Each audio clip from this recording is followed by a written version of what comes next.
Hi everyone, this is Ms. Romani, and during this lesson, we will finish up our exploration of transplantation medicine by taking a look at how different advancements in medical technologies will significantly reduce the need for organ and tissue transplants, or at the very least, how these advancements may reduce the main drawbacks of that field of medicine.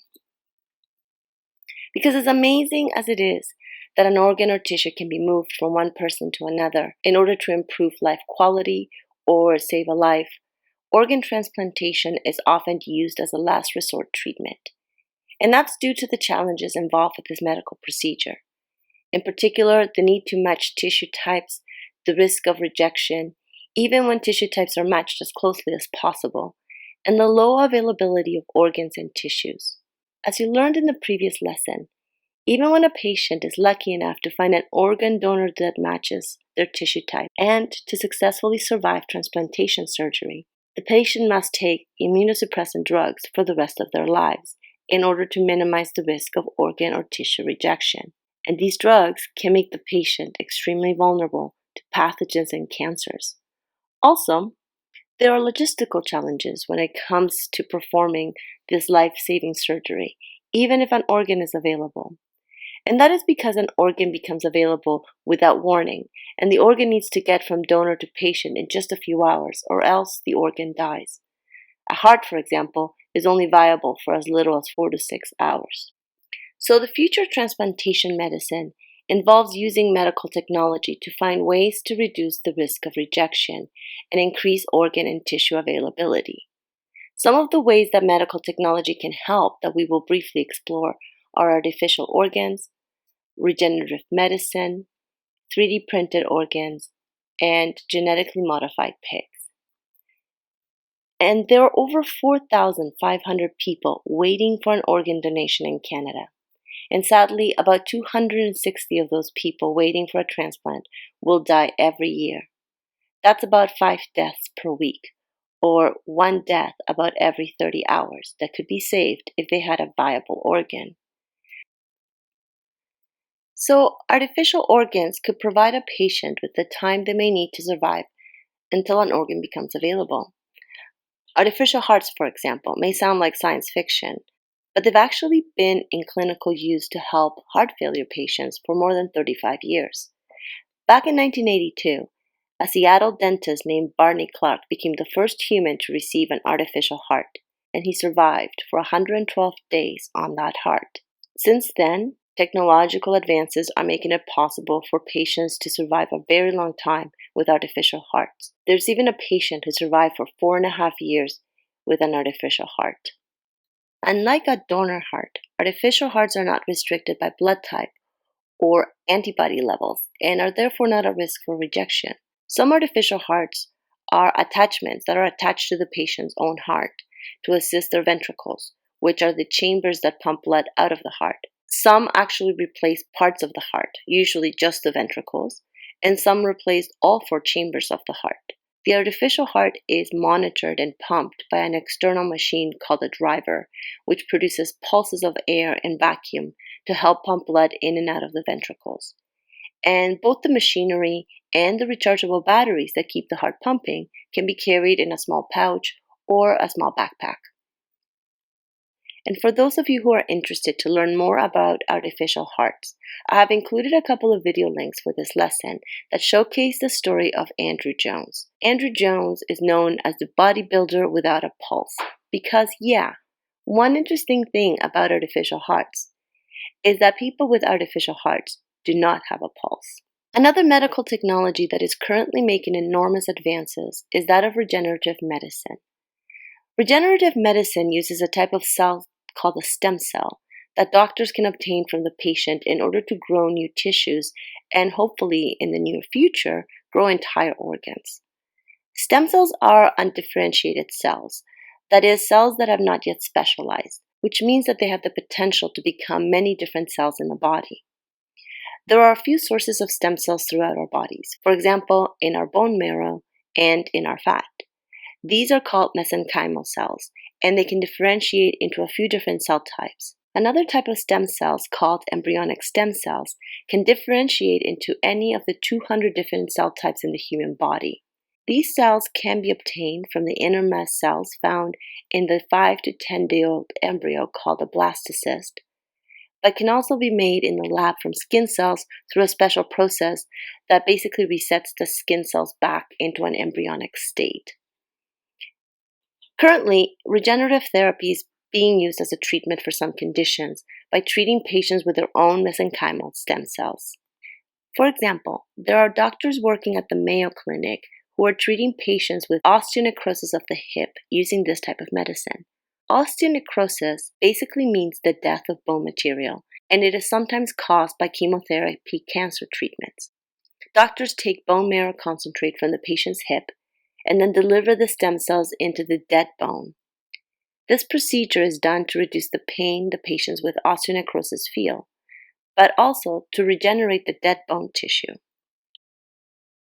The ultimate goal of regenerative medicine is to be a cure and not merely a treatment, replacing tissues and organs with ones that are grown in a lab instead of relying on tissues and organs transplanted from a donor. For example, using transplanted stem cells, researchers have actually grown a pair of fully functional mice lungs. Organ engineering basically relies on 4 important factors: the right cells to do the job, a scaffold to support the cells, the right cocktail of biomolecules like growth factors and nutrients, and physical and mechanical forces to kind of influence how the cells develop into the organ. The cells that will be used for organ regeneration will then be harvested from the target organ or developed from stem cells.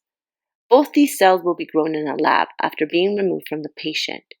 By using the stem cells from the patient, organ rejection will not be a problem. The scaffolding or supporting structures can be obtained from a donor organ, but they can also be constructed in a lab using materials like natural or synthetic polymers. The cocktail of biomolecules is added to the scaffold. Sometimes the scaffolds dissolve over time, but sometimes they remain in the regenerated organ to provide support to the organ. For example, to grow a heart using this technique, you would begin with a scaffolding made out of the collagen skeleton that is left behind after the cells from a donor heart are washed away. It is easier to grow an organ in a lab if there's a scaffolding on which the cells can build, like building a house with the frame already constructed. And the tissue type from the scaffold donor would not matter, since the cells with the biomarkers that would cause an immune response in a patient are removed when the cells are washed away. So stem cells grown from the patient's own cells with the patient's own DNA would be placed on the collagen scaffold and induced to grow into a new heart, which would not be rejected by the patient. As you can see from this photograph, there has been some success growing heart tissue onto a collagen scaffolding using this technique, but a fully functional heart that could replace a human heart is likely still a few years away. Engineered tissues and organs, though, have been grown with various degrees of success in labs for many years now. Some examples of tissues and organs that have already been successfully engineered and implanted into humans include bladders, small arteries, skin grafts, cartilage, and even a trachea. Another area of medical technology that is advancing rapidly is the area of 3D printing. For example, babies with a condition that caused their tracheas to collapse, which stopped their breathing, were successfully treated with 3D printed trachea splints that were made out of a special polymer that was surgically implanted to keep their tracheas open. So another approach is bioprinting or 3D bioprinting. 3D bioprinting uses a modified 3D printer that combines cells as well as maybe growth factors and some other biomaterials to basically print tissues and organs using this 3D printer. The idea of bioprinting is to use a modified 3D printer that combines cells and growth factors and maybe some other biological materials to basically print an organ or tissue. And there is currently a lot of promise with skin bioprinters that in the future could be used to help burn victims and people with deep wounds. So 3D printing in medicine could include regular 3D printing to produce replacement body parts made of polymers or scaffolds that could be used for regenerative medicine. The real future of 3D printing would be the ability to print a complete and functional body part made entirely out of a patient's own cells. And so far, there has been great success with bioprinting human ears. These human ears were transplanted to children born with malformed ears. This is how this worked.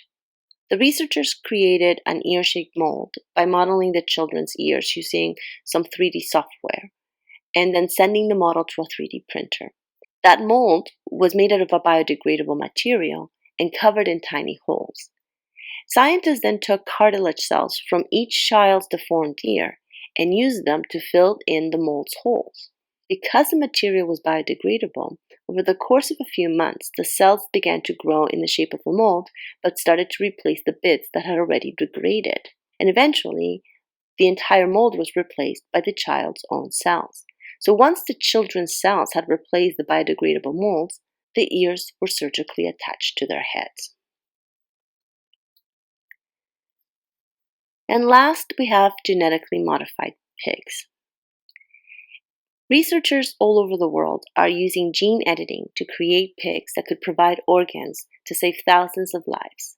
These pigs are being genetically engineered so they lack the molecules that cause organs and tissue rejection, which would make their organs more likely to be accepted if they are transplanted into a human. But why pigs? Well, for a number of reasons, including that the size of the pigs, as well as their anatomical and physiological features, are very similar to humans. And different types of tissues from genetically engineered pigs are already being tested in humans. In China, researchers have transplanted insulin-producing pancreatic islet cells from gene-edited pigs into people with diabetes. A team in South Korea says it's ready to try transplanting pig corneas into people. And gene-edited pig skin has already been used with success as a temporary wound covering for people with severe burns. So other imminent treatments from genetically modified pigs could include brain cells that could be used to treat patients with Parkinson's or Huntington's disease, and maybe even blood cells that could be used for transfusions. But when it comes to full organs like hearts and livers, the use of genetically modified pigs as a source of organs is still quite a few years away. And that's it for this lesson. I'll talk to you soon.